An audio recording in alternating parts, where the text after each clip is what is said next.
Adèle, t'es illustrateur et photographe. C'est ça. Est-ce que tu viens d'une famille où l'art avait une place particulière? Oui. Mon père adore dessiner, il aime beaucoup l'art, il fait plein de choses. Même si il n'a jamais fait de toute sa vie un art, il a fait beaucoup de choses. Il a toujours encouragé dans ce que je faisais. Et ma mère aussi, ils ont tous les deux été derrière moi depuis très longtemps. Depuis que j'ai commencé à dessiner, ils m'ont toujours suivi, toujours soutenu. Donc j'ai de la chance. Qu'est-ce qui vient en premier dans tes souvenirs, la photo ou l'illustration? L'illustration. Parce que je dessine depuis très très très longtemps. J'ai toujours dessiné et puis mon dessin s'est enrichi au fur et à mesure des années. Et puis un jour je me suis dit mais pourquoi est-ce que je ferais pas ça de ma vie en fait, c'est hyper intéressant et puis c'est vraiment la chose qui me détend le plus et que j'aime le plus faire et que dès que dès que je suis triste ou que je suis en colère ou qu'il y a un truc qui va pas, je dessine et puis même si c'est pas cohérent du tout avec mes sentiments, c'est le dessin qui passe avant tout. Ouais, ça te fait du bien en fait, Ça me libère. Est-ce que tu te souviens des premiers artistes visuels qui t'ont marqué ou intéressé? Après, je pense à Keith Haring. Déjà, j'aime beaucoup, beaucoup ce qu'il fait, enfin ce qu'il faisait. Et puis, c'est vraiment des dessins très simples, mais qui transmettent beaucoup, beaucoup, beaucoup de messages en fait. Et à chaque fois, il arrive à centrer ce qu'il veut dire très simplement. C'est toujours très.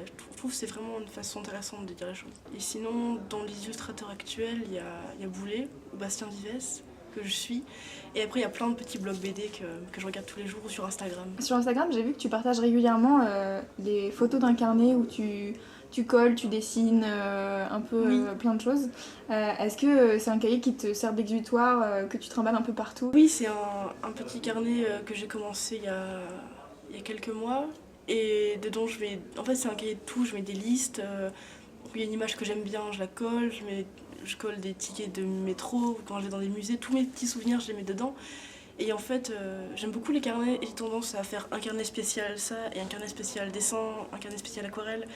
Et je voulais un petit carnet où je m'en fichais en fait et je notais tout ce que je voulais et juste dès que j'avais un truc à noter, je notais dedans. Et puis j'aime beaucoup les carnets écrire à la main. Enfin, je préfère écrire dans un carnet qu'écrire sur mon téléphone. J'aime bien l'idée d'avoir tout à l'écrit. Est-ce que tu peux nous parler de ta formation artistique? Depuis 3 ans, je suis dans une école d'art à Tournai, qui s'appelle Saint-Luc. Et j'ai été 2 ans en illustration. Et après, j'ai changé de section pour aller en concept, qui a été redessiné, qui s'appelle maintenant en dessin. Ça me permet beaucoup de développer mon style en fait, même si à côté, je continue de travailler mon style personnel, donc tout ce qui est illustration plus enfantine et douce. Et l'école me permet de travailler le côté académique et de l'académique piocher ce dont j'ai besoin pour enrichir les dessins que je fais. Et j'ai vu que tu avais fait un livre illustré avec ton école. Oui, c'était pour un projet l'année dernière, un projet scolaire en collaboration avec une autre école de Belgique, avec un texte que je devais illustrer, qu'on avait eu. Et c'était une super expérience, et du coup ça m'a donné envie d'encore plus faire des livres. Et ça se passe comment la collaboration quand tu reçois un texte déjà écrit? Alors, On te souvent, commande quelque chose ou... alors quand c'est des illustrations comme pour le livre que j'avais reçu, soit c'est un texte manuscrit, et à ce moment-là c'est moi qui choisis quelle partie de texte je peux illustrer, etc. Ou sinon, comme j'ai eu là, il y a une petite parenthèse et on nous dit ce qu'on veut, ce qu'ils veulent sur l'image. Et parfois c'est plus simple parce que des fois on se demande vraiment ce qu'on peut illustrer et ce que cherche l'auteur en fait. Donc voilà. Est-ce que tu as une technique de dessin préférée? Est-ce que, genre, je sais pas, aquarelle ou crayon? En fait, ça marche par période. J'ai une période d'aquarelle pendant un petit moment et puis là je suis beaucoup sur les crayons de couleur. Mais de base j'utilise des Rotring tout le temps. Peut-être tu peux expliquer ce que c'est Rotring? Oui, un Rotring c'est un stylo très très fin à l'encre de Chine et c'est très fin et très précis et on les garde longtemps. C'est de bonne qualité. Quelles sont tes ambitions pour la suite une fois que tu as fini ton école d'illustration? Je pense que j'irai en école supérieure. Et puis j'avoue que je sais pas trop, j'avance un peu à l'aveugle, j'aimerais bien faire des livres pour enfants, j'ai plein de petits projets, je voudrais faire plein de choses, je voudrais illustrer dans des magazines peut-être féministes, j'aimerais bien parler un peu faire des dessins sur le genre et sur des choses comme ça aux enfants. Pourquoi pas faire des livres sur ça, si un jour des gens sont OP pour ça. J'ai vu que tu collaborais avec Maxime Grandjean, qui est un Oui. vidéaste. Oui, Et du coup, vous avez un blog ensemble oui, où lui écrit et toi tu mets en forme. voilà c'est ça. Est-ce que, en fait, au lieu d'attendre une commande, est-ce que toi t'as pas envie directement de créer le livre en question? En fait, ça me fait un peu peur de créer un livre parce que ça officialise.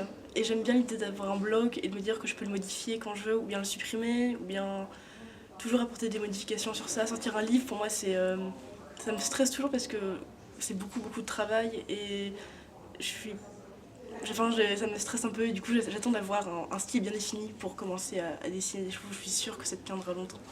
Et pas revoir ça dans un an et me dire ah c'est moi qui faisais ça avant mais c'est très très moche, mais pourquoi est-ce que c'est encore édité, etc. Et j'aime bien pouvoir le supprimer ou le mettre en archive. Sur ce même blog avec Maxime, le bleu, c'est ta couleur, elle revient souvent dans, Oui. dans ton travail et c'est comme ça que tu t'appelles sur ce blog, si Oui, je ne me trompe pas. c'est ça. Qu'est-ce qu'elle représente cette couleur pour toi? Pour moi, j'aime beaucoup le bleu déjà, et puis c'est la mélancolie, la tristesse. Et je trouve que c'est assez profond, et puis il y a plein de choses différentes sur le bleu, et je trouve que c'est une couleur qui passe un peu partout. Tout le monde l'aime, et il y a plein de façons différentes de la décliner, j'aime bien cette idée-là. Ouais, et justement, tu cites la mélancolie. Oui. Est-ce que c'est aussi ton travail se rattache souvent à tes émotions? Oui, beaucoup. Je suis très portée sur mes émotions dans mon travail. J'ai un tempérament un peu mélancolique parfois, ça varie un peu, mais quand je suis un peu dans cet état mélancolique, un peu triste, c'est là où j'arrive le plus à sortir des choses et à dire ce que j'ai envie de dire ou à faire des choses qui me plaisent vraiment. Quand je suis un peu dans un esprit mélancolique, je me dis tiens, vas-y on va dessiner pour voir ce que ça donne. Mais quand je suis pas mélancolique, j'ai d'autres sentiments comme tout le monde et puis de là sortent d'autres dessins. Mais les dessins que je préfère c'est ceux où je suis un peu triste et où c'est là que je sais que je suis plus sincère dans ce que je fais. Ton motto sur Instagram, c'est les princesses ont des poils. Oui. Tu as d'ailleurs lancé un appel à photos en juillet dernier qui est devenu trending sur Twitter en très peu de temps. Est-ce que tu as eu des retours positifs de personnes qui ont été décomplexées suite au lancement de ce hashtag? Oui, j'ai eu plein de retours positifs et j'ai eu plein de témoignages que j'ai reçus par messagerie Instagram, par Messenger sur ma page ou sur Tumblr ou par mail. Et ça m'a vachement motivée à continuer à faire des dessins pour des causes et à continuer à en parler. Et j'ai la chance d'avoir quelques personnes qui me suivent et à pouvoir parler des choses qui me sont à cœur et que ça touche des gens.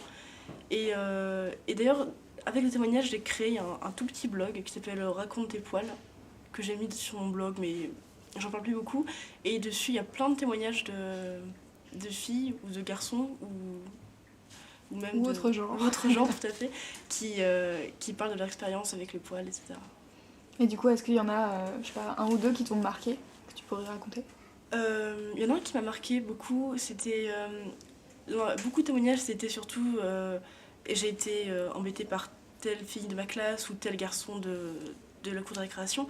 Et ce qui était intéressant, j'ai reçu un message avec une jeune fille qui était dans la place des filles justement qui embêtaient celles qui avaient des poils.